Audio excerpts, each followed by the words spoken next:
السلام عليكم. صفقات الهلال النارية بالدوري السعودي، تعاقدات ضمن خطط مدروسة بعيدا عن الشو والأسماء الأسطورية. كمشجع هلالي أنا مقتنع بهاي الصفقات، مع حاجة نادي الهلال إلى 3 صفقات أخرى كحد أقصى. أصدقائي مشجعي بقية الأندية السعودية، إذا حابين وإذا ما كرهتوني بعد هاي المقدمة، بعد ما اعترفت للجميع بإني أنا مشجع هلالي، ففيني أحكي عن صفقات بقية الأندية على حدة، صفقات نادي النصر، الأهلي والاتحاد. وإذا مو حابين ففي بعض الأمور اللي لازم أوضحها بهذا الفيديو، أمور مهمة جدا لازم تعرفها عني. قبل ما نفوت بكل هالتفاصيل ونحكي عن صفقات نادي الهلال وكمان هذا الأمر المهم اللي لازم تعرفوا عني، بتمنى إذا عجبك الفيديو تعمل اشتراك بالقناة، تفعل زر الجرس، ولا تبخل علينا باللايك. يلا على التفاصيل. شوف يا صديقي العزيز، حابب أحكي هذا الأمر المهم. مدة هذا الأمر المهم بالنسبة إلي دقيقة أو دقيقتين أو 3 كحد أقصى، يعني راح أحاول قدر الإمكان أختصر هذا الأمر المهم، وبعدها بنحكي عن صفقات نادي الهلال. فإذا أنت مو حابب تسمع الشيء اللي بدي أحكي إياه، روح مباشر إلى صفقات نادي الهلال.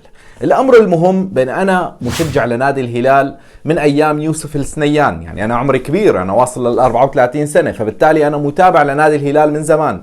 هذا الأمر لازم تأخذه بعين الاعتبار، بأني أنا لما شجعت نادي الهلال ولما شفت عمر السومة مع النادي الأهلي وبأوج عطاء عمر السومة، وكل مشجعي سوريا لكوني أنا سوري بيحبوا عمر السومة وصاروا بيشجعوا النادي الأهلي، أنا كنت عم أقول بهداك الوقت بأني أنا مشجع لنادي الهلال، بتمنى فوز الهلال على الأهلي.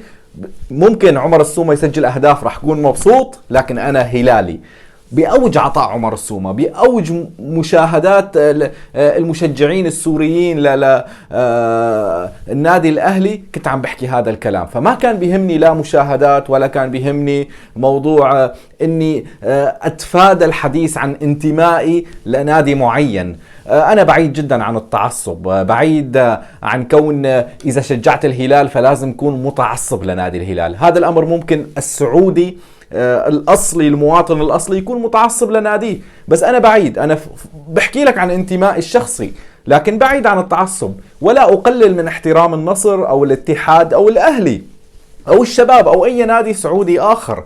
يعني فيك تعتبرني كشخص من الناحية العاطفية عاطفي جدا لصالح نادي الهلال، لكن بالحق أنا ماني عاطفي وماني حيادي. بالحق بحكي الشيء اللي بشوفه. يعني إذا الهلال لعب مع النصر والهلال تعرض للخسارة وما لعب بشكل جيد، بحكي النصر قدم مباراة ممتازة والهلال ما كان جيد. ما بروح وبعرج على التحكيم أو أي أمر آخر أو إصابات، لا، بحكي الشيء اللي بشوفه. إذا بالحق ما عندي يم ارحميني. نفس الأمر حتى بالنسبة للمنتخب السوري أو بالنسبة للأندية السورية. بالحق ما عندي لومة لائم، يعني ما بخاف لومة لائم، لكن بالعاطفة أنا بحكي الشيء اللي بحس فيه عن انتمائي لفريق معين، تشجيعي لفريق معين. وبصراحة يعني ماني مهتم إذا الناس كانت عم بتعاني من نوع من التعصب أو لا. بالنسبة لي كشخص عم بحكي عن الرياضة بعيدا عن التعصب، فاللي حابب يتابع أهلا وسهلا، واللي مو حابب هذا الأمر خيار له. لذلك يا شباب أنا مو حابب غش أي شخص كان فقط لأجل المشاهدات أو لأجل الناس جميعا تشاهدني، مشجعين نصر، الأهلي، الاتحاد، وكل الناس تشاهدني وأقول أنا شخص محايد أو لا أنتمي إلى نادي معين لحتى أجمع كل هالأندية مع بعض. لا، أنا مشجع لنادي الهلال، لكن الحق مهم جدا. إذا النصر أو الأهلي أو الاتحاد فاز على الهلال والهلال كان سيء، بحكي بأن الهلال كان سيء، أمر مفروغ منه. وهلا يا شباب خلونا نحكي عن أهم 3 صفقات لنادي الهلال. بطبيعة الحال نحن عرجنا على صفقات الدوري السعودي بشكل سريع، لكن بدي أحكي بشكل موسع أكثر عن نادي الهلال وعن التعاقدات. ونبدأ بخط الدفاع، التعاقد مع خاليدو كوليبالي اللاعب السنغالي. أنت لما بتحكي عن خاليدو كوليبالي عم تحكي عن لاعب خبرة بالدوريات الأوروبية، سبق لعب مع نابولي، بعد انتقل إلى نادي تشيلسي. طبعا لما كان مع نابولي عم بيقدم مستوى خرافي، مع تشيلسي كان المستوى متراجع نوعا ما. وضعية نادي تشيلسي بشكل عام ما كانت جيدة، فبالتالي خليدو كوليبالي شفناه مع السنغال عم بيقدم مستويات أسطورية، سواء بتصفيات كأس الأمم الأفريقية واللي ساهم بتأهل منتخب السنغال على حساب منتخب مصر الى كأس العالم، وكمان على حساب منتخب مصر فاز المنتخب السنغالي مع خليدو كوليبالي احد اهم لاعبي منتخب السنغال مع ساديو ماني ببطولة الامم الافريقية. فبالتالي انت عم تتعاقد مع لاعب صار اسمه اسطورة بالسنغال، يعني يقارن بساديو ماني، لاعب مهم جدا كقائد بخط الدفاع. نادي الهلال الموسم الماضي كان عم بيعاني دفاعيا، كان مشكلة الهلال ليست بالحالة الهجومية، كان الهلال دائما فريق الهلال فريق هجومي بيلعب بطريقة هجومية بيسجل أهداف، لكن كانت المشكلة الأساسية الموسم الماضي هي بالحالة الدفاعية. مع تواجد خليدو كوليبالي ممكن الابقاء على يانغ او نشوف علي البليهي يلعب مع خليدو كوليبالي، لكن تواجد خليدو كوليبالي مهم جدا لخط دفاع الهلال. عودة الشهراني، تألق السعود مهم جدا كمان، لان انت ما فيك تتعاقد مع 11 لاعب محترف، فبالتالي اكيد لازم يكون في لعيبه سعوديين متألقين جدا لحتى الهلال يوصل للمراد واللي هو الدوري السعودي ودوري أبطال آسيا. الهلال طامح لتحقيق جميع الألقاب، فخليدو كوليبالي مهم جدا وهو أهم صفقة بين كل هالتعاقدات اللي عم نحكي عنها. إذا تألق الهلال راح يكون بمستوى آخر، إذا ما تألق خليدو كوليبالي في مشكلة دفاعية بنادي الهلال. هاي المشكلة تتعلق بأن ما في قائد. علي البليهي ويانغ الموسم الماضي بصراحة كان الانسجام ببعض الأحيان مفقود، التمركز، التغطية، المراقبة، وأحيانا بالحالة الذهنية بالدقائق الأخيرة كانوا بعيدين جدا عن المستوى. هذا الموسم الهلال بحاجة خط الدفاع يكون بشكل جيد، لأن طريقة لعب الهلال هجومية، فإذا خط الدفاع ما كان متجانس الوضع راح يكون سيء. نروح للاعب الآخر واللي هو روبن نيفيز. تم التعاقد معه، لاعب برتغالي تم التعاقد معه من نادي وولفرهامبتون. لما نحكي عن روبن نيفيز انت عم تحكي عن لاعب مواصل لمرحلة معينة، مثل كانتي، مثل كريم بنزيما، مثل كريستيانو رونالدو، يعني لاعب اساطير، شيء محقق كأس العالم، شيء محقق دوري ابطال اوروبا. فالامر مختلف لدى روبن نيفيز، وحتى مختلف لدى اللاعب الاخر اللي بدنا نحكي عنه.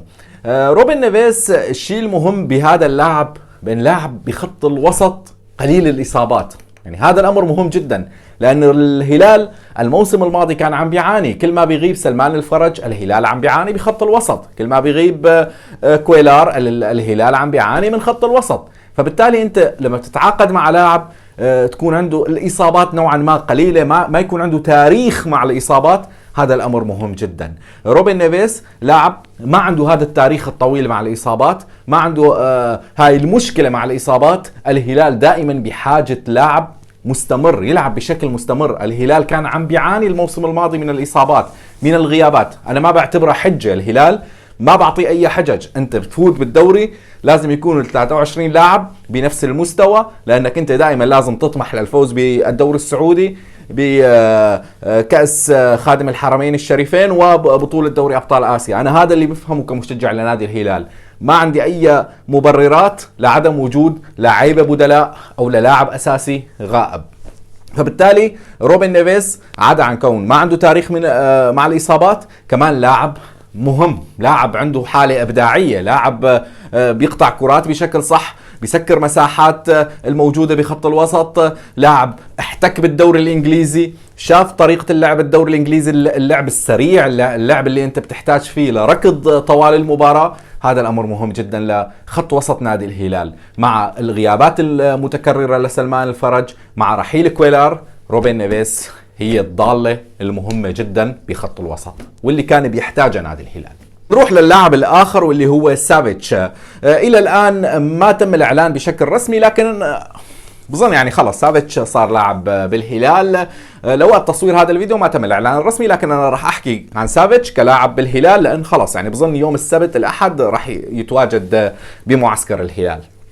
سافيتش من اللعيبه اللي قبل عامين كان في عروض بالدوري الانجليزي، كان في عروض من ريال مدريد، من برشلونة. فبالتالي ما لاعب بسيط، ما لاعب يعني ما عنده أي سمعة. هو كان بيلعب مع الغريم نادي لاتسيو، الغريم بالنسبة لي كمشجع لنادي روما. سافيتش لاعب بيتميز بالحالة الهجومية، كمان لاعب خط وسط لكن دائما بيشارك بالحالة الهجومية، وهذا الأمر كمان مهم جدا، لأن دائما عم نحكي الهلال نادي هجومي، نادي لازم كل اللعيبة تكون عنده الإبداع بالحالة الهجومية، مو بس فقط أنت عم تقطع كرات او بتسكر مساحات، لازم تكون عندك الحاله الهجوميه جيده. بظن يعني اداره نادي الهلال درست موضوع سافيتش، راقبت سافيتش بشكل جيد. هذا اللاعب بيستحق 60 و70 مليون يورو بكل سهوله، بكل سهوله.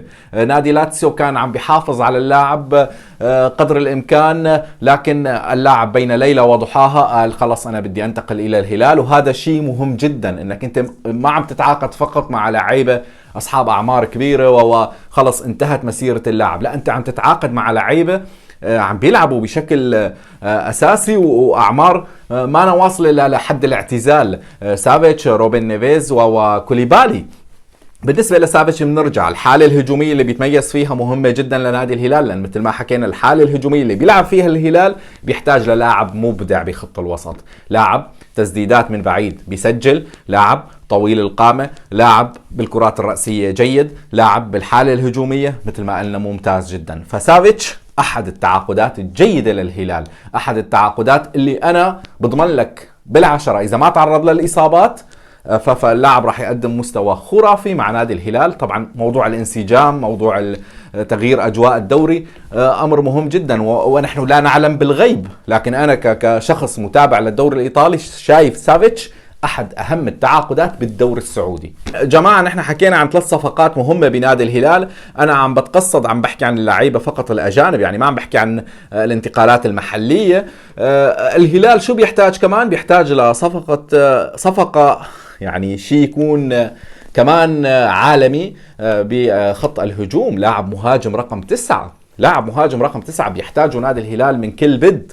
فلاعب يكون من نوعية جوميز لكن على أفضل، يعني جوميز قدم مستويات خرافية، مستويات مميزة، لكن لازم يكون كمان يعني بنفس هذا المستوى إذا ما كان أحسن، لأن الهلال بيحتاج للاعب مهاجم رقم 9. الموسم الماضي بشكل عام الهلال كان عم بيعاني بهذا الخط، يعني شفنا تألق فييتو، شفنا تألق بعض اللاعبين إيغالو، لكن أنا بصراحة لا فييتو ولا إيغالو كنت مقتنع فيهم يعني بالشكل الكبير، ليس دفاعا عن عمر خريبين، لأن بعد ما رحل عمر خريبين اجا جوميز وقدم مستوى أفضل من عمر خريبين ومن إيغالو ومن فييتو. استغربت أساسا رحيل جوميز اللي قدم موسمين يعني فينا نسميهم مواسم رائعة جدا مع الهلال.